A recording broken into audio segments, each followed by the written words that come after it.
اعوذ باللہ من الشیطان الرجیم بسم اللہ الرحمن الرحیم رب اشرح لی صدری ویسر لی امری واحلل عقدۃ من لسانی یفقہوا قولی حیات الصحابہ رضی اللہ عنہم s.a.w دعوت کا باب۔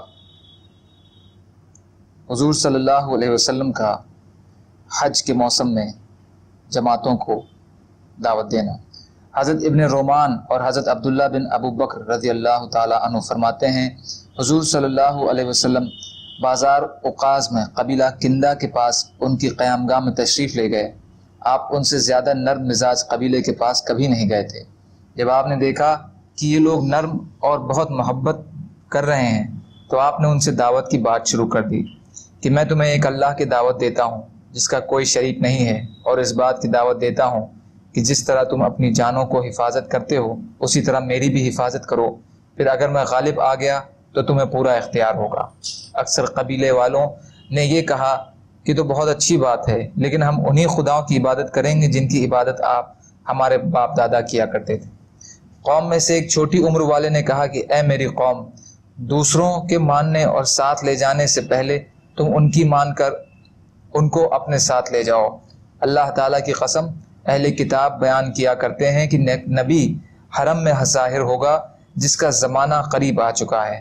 قوم میں ایک کانا آدمی بھی تھا، اس نے کہا چپ کرو، میری بھی سنو، اس کو تو اس کے خاندان سے نکال دیا گیا ہے اور تم اس کو پناہ دے کر پورے عرب کی لڑائی مول لینا چاہتے ہو؟ نہیں، ایسا نہیں، ہرگز نہ کرنا۔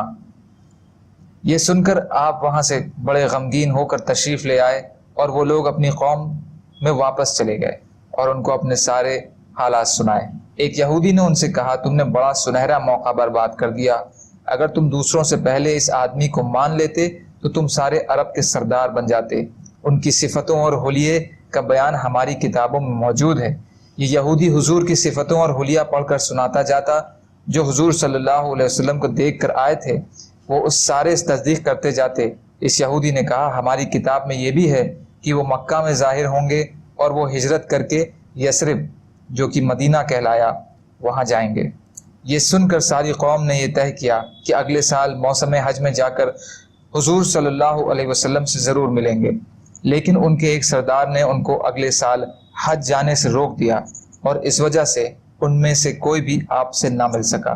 اس یہودی کا انتقال ہو گیا اور لوگوں نے سنا کہ وہ مرتے ہوئے حضور صلی اللہ علیہ وسلم کی تصدیق کر رہا تھا اور ایمان کا اظہار کر رہا تھا۔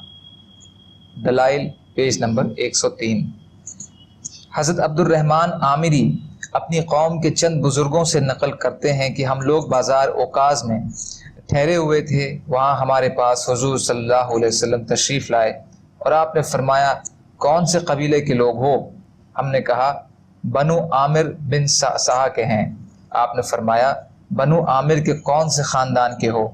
ہم نے کہا بنو کعب بن ربیعہ کے۔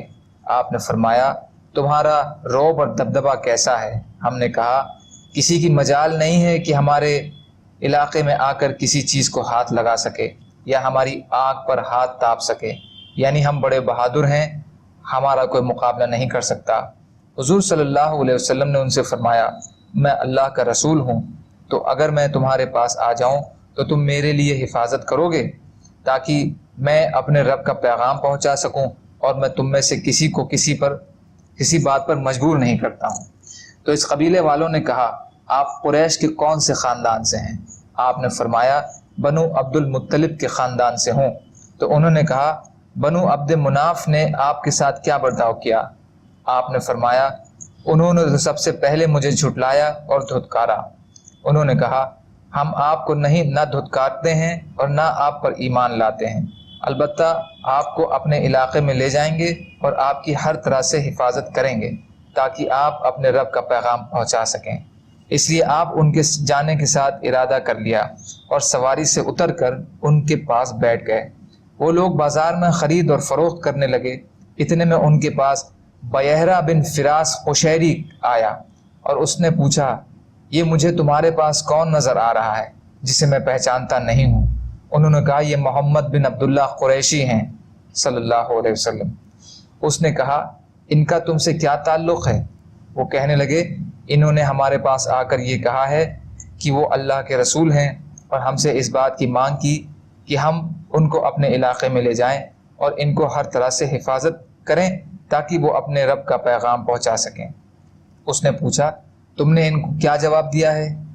انہوں نے کہا ہم نے ان کو خوش آمدید کہا اور یہ کہا کہ ہم آپ کو اپنے علاقے میں لے جائیں گے اور اپنی جانوں کی طرح آپ کی بھی حفاظت کریں گے۔ بیہرہ بولا جہاں تک میرا خیال ہے اس بازار والوں میں تم سب سے بری چیز لے جا رہے ہو۔ تم ایسا کام کرنے لگے ہو جس کی وجہ سے تمام لوگ تمہارے دشمن بن کر تمہارا بائیکاٹ کر دیں گے اور سارے عرب مل کر تم سے لڑیں گے۔ اس کی قوم اس کو اچھی طرح جانتی ہے اور اگر ان لوگوں کو ان میں کوئی بھلائی نظر آتی تو ان کا ساتھ دینے میں اپنی بڑی سعادت سمجھتے۔ یہ اپنی قوم کا ایک کم عقل آدمی ہے نعوذ باللہ، اور اسے ان کی قوم نے دھتکار دیا ہے اور جھٹلایا ہے، اور تم اس کو ٹھکانہ دینا چاہتے ہو اور اس کی مدد کرنا چاہتے ہو۔ تم نے بالکل غلط فیصلہ کیا ہے۔ پھر اس نے حضور صلی اللہ علیہ وسلم کی طرف موڑ کر کہا کہ اٹھو اور اپنی قوم کے پاس چلے جاؤ۔ اللہ کی قسم اگر تم میرے قوم کے پاس نہ ہوتے تو میں تمہاری گردن اڑا دیتا۔ اس لیے حضور صلی اللہ علیہ وسلم وہاں سے اٹھے اور اپنی اونٹنی پر سوار ہو گئے۔ خبیث بیہرہ نے حضور صلی اللہ علیہ وسلم کی اونٹنی کی کوکھ میں لکڑی سے زور سے چونکا دیا جس سے آپ کی اونٹنی بلک گئی اور آپ اونٹنی سے نیچے گر گئے۔ اور اس دن حضرت زباء بنت عامر بن قرط رضی اللہ عنہ اپنے چچا زاد بھائیوں سے ملنے کے لیے اس قبیلے بنو عامر میں آئی ہوئی تھیں، اور وہ ان عورتوں میں سے تھیں جو مسلمان ہو کر مکہ میں حضور صلی اللہ علیہ وسلم کا ساتھ دیا کرتی تھیں۔ وہ یہ منظر دیکھ کر بےتاب ہو کر بول اٹھی اے عامر کی اولاد، آج تم میں سے کوئی بھی عامر کی طرح نہیں، عامر کی طرح میری مدد کرنے والا نہیں رہا، یا آج سے میرا قبیلہ عامر سے کوئی تعلق نہیں۔ کیا تمہارے سامنے اللہ کے رسول صلی اللہ علیہ وسلم کے ساتھ یہ برا سلوک کیا جا رہا ہے اور تم میں سے کوئی بھی مدد کے لیے کھڑا نہیں ہوتا؟ یہ سن کر ان کے 3 چچا زاد بھائی بیہرہ کی طرف لپکے اور 2 آدمی بیہرہ کی مدد کے لیے اٹھے۔ ان تینوں بھائیوں میں سے ہر ایک نے ایک ایک کو پکڑ کر زمین پر گرا لیا اور ان کے سینوں پر بیٹھ کر ان کے چہروں پر خوب تھپڑ مارے، اور اس پر حضور صلی اللہ علیہ وسلم نے فرمایا اے اللہ ان تینوں بھائیوں پر برکت نازل فرمائیے اور ان تینوں پر لعنت کریے۔ روایت کرنے والے کہتے ہیں کہ حضور صلی اللہ علیہ وسلم کی مدد کرنے والے تینوں بھائی مسلمان ہو گئے اور انہوں نے شہادت کا درجہ پایا، اور باقی تینوں ذلت کی موت مرے۔ اور جن 2 آدمیوں نے بیہرہ بن فراس کی مدد کی ان میں سے ایک کا نام حزن بن عبداللہ اور دوسرے کا نام معاویہ بن عبادہ ہے، اور جن 3 بھائیوں نے حضور صلی اللہ علیہ وسلم کی مدد کی وہ غطریف بن سہل اور غطفان بن سہل اور عروہ بن عبداللہ رضی اللہ عنہ ہیں۔ دلائل النبوت پیج نمبر 100، بدایہ پیج نمبر 141، حصہ 3۔ سبحان اللہ و بحمدہ، سبحانک اللہم و بحمدک، اشہد ان لا الہ الا انت، استغفرک و اتوب الیک۔ سبحان ربک رب العزت عما یصفون وسلام علی المرسلین والحمد للہ رب العالمین، برحمتک یا ارحم الراحمین، لا الہ الا اللہ محمد رسول اللہ۔